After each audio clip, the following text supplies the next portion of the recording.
तो कहते हैं प्रेम की लाली ला के, प्यार तो बोला सब बान भाइयाँ थे, सभी भक्तों से, समाज में वो भी कोई बगैर उपदेशी भी रिश्तेदार है, सबसे मृदु भाषा से प्रयोग करे, मीठा बोला है, प्यारा बोला है, ये तेरी लाली है, ये तेरे होठों की शोभा है।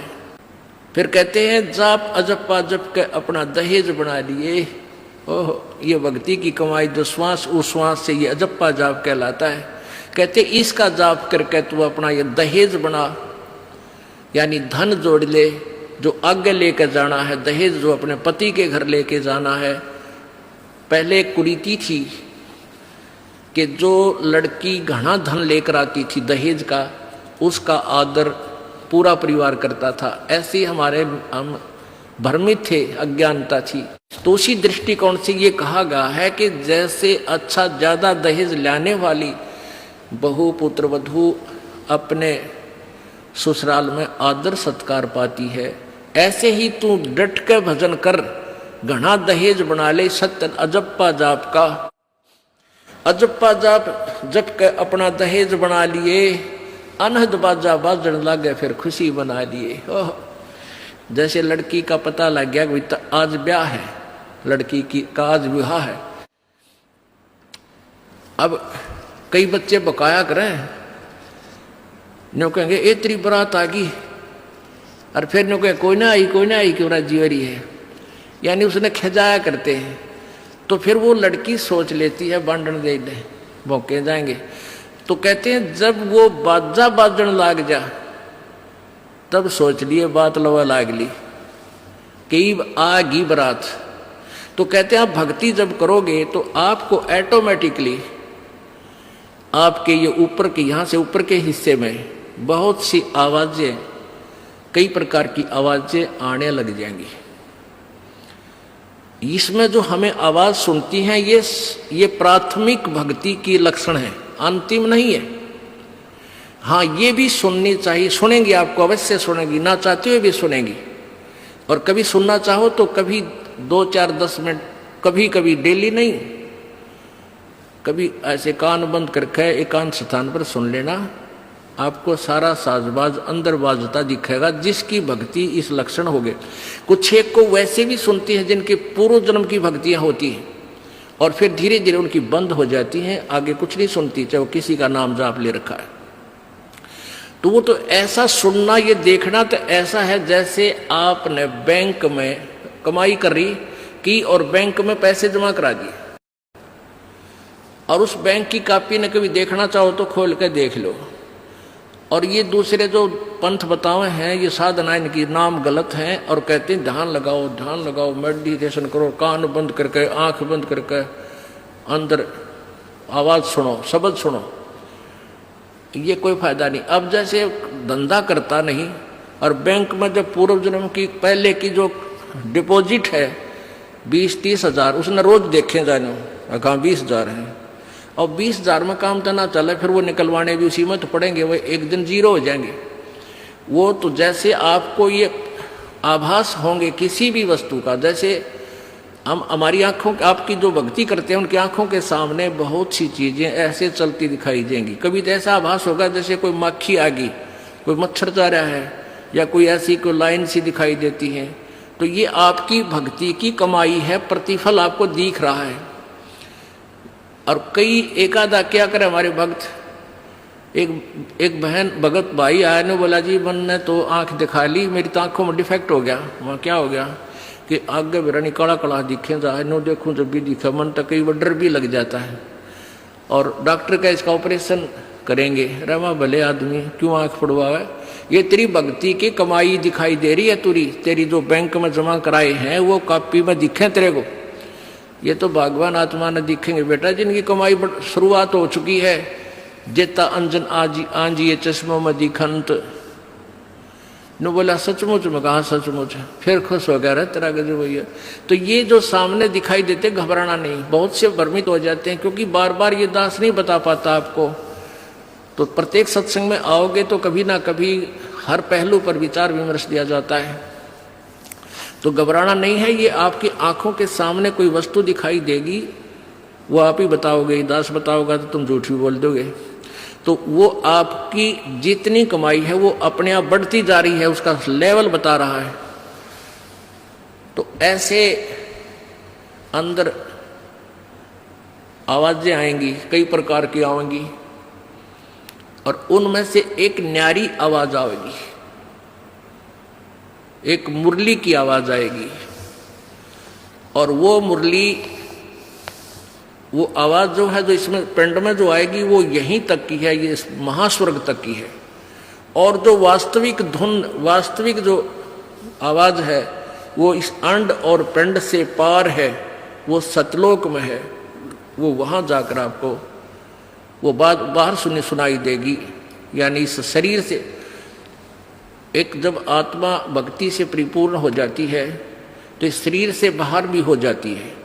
तो उसको सुनने के लिए ऐसी स्थिति आ जाएगी अपने आप, जैसे आपका शरीर यहाँ बाहर खड़े हो गए, और फिर वो आवाज आपको उस सूक्ष्म शरीर के माध्यम से सीधा कनेक्शन उस सतलोक से हो जाता है। वो परले पार वाली मुरली आवाज, वो धुन, वो झनकार अलग से सुनाई देती है। फिर सेकंड के बाद आप उसी शरीर में होते, आपको पता भी नहीं कि मैं बाहर गया या अंदर ही था। वो बहुत बाद में जाके बहुत लेटेस्ट स्टेज पे ऐसा होगा। पर ऐसा हो या ना हो, आप जैसे दास बताओ, ये खुराक खाते रहो, रोग कटेगा, ये साधना करते रहो। तो क्या बताया है,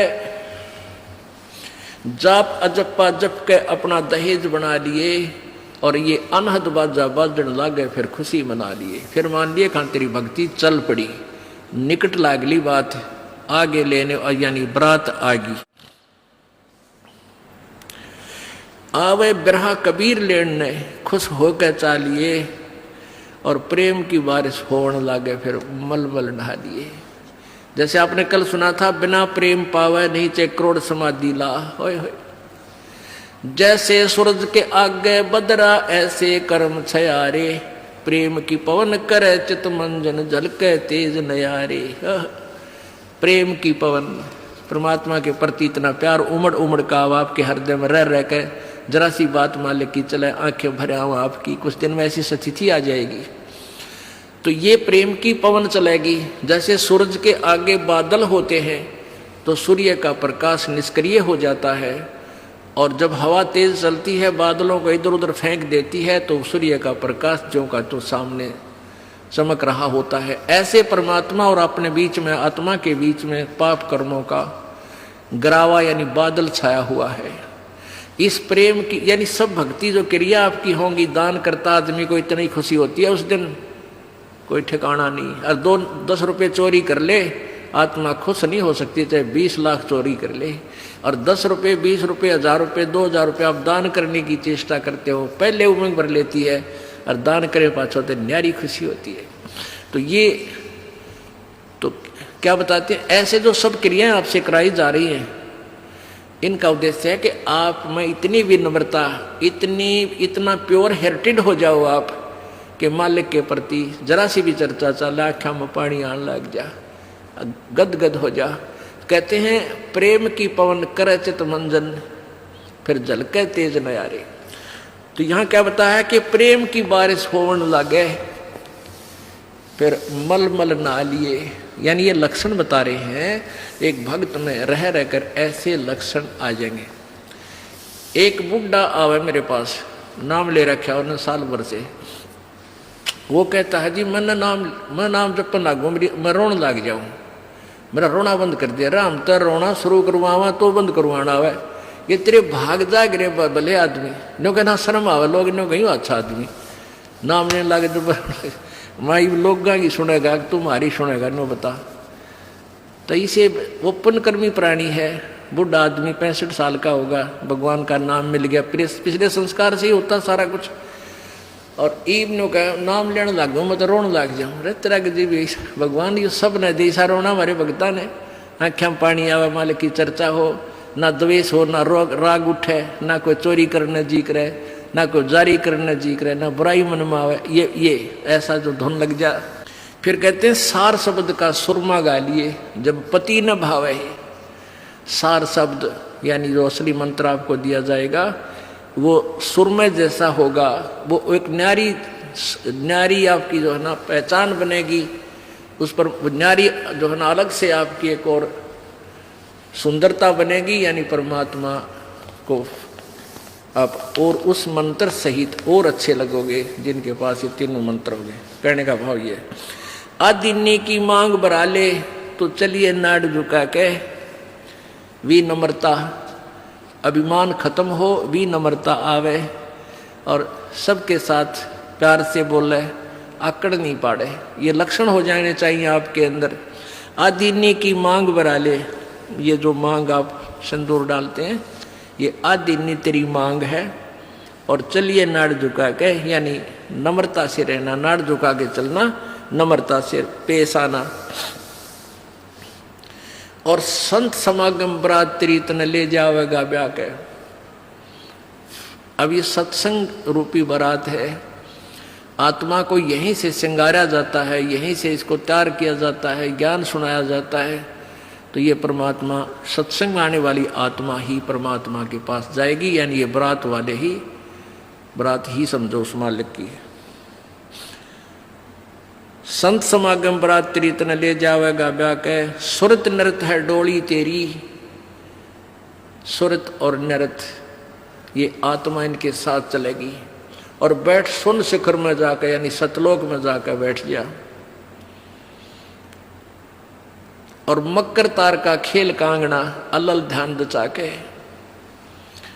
अब कांगना खेलते हैं ना, जैसे यहाँ एक मोटा बांध दिया, दूसरा मोटा बांध दिया नाड़ा, और कई गांठ ला दे, फिर नो कहेंगे वो देवर खोल लेगा इसने, कांगना खेल लेंगे ना खुल जा, उपरण के फंड होया करना लंबा चौड़ा सिस्टम। तो परमात्मा कहते हैं अब मकर तार का खेल कांगना, छूट ना जाते हैं, छूट गया वो हार जाएगा। तो उस मकर तार का ऊपर से जब आत्मा यहाँ से चलेगी